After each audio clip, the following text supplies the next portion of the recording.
AudioKey helps you find a lost processor by showing you where you last connected to AudioKey, so you can retrace your steps. Select Find My Processor from the menu. A map will appear with audio processor icons marked on. This shows the exact location where you last used AudioKey with any audio processor that you have, or that you are a guardian for.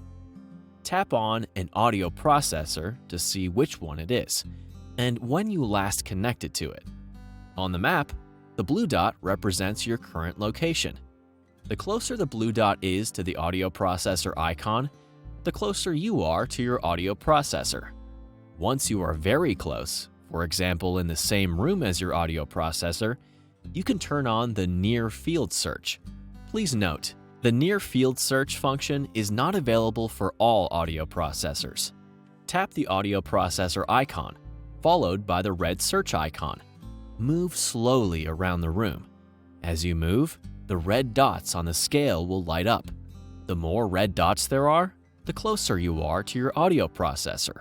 When all the dots are red, your audio processor is very close.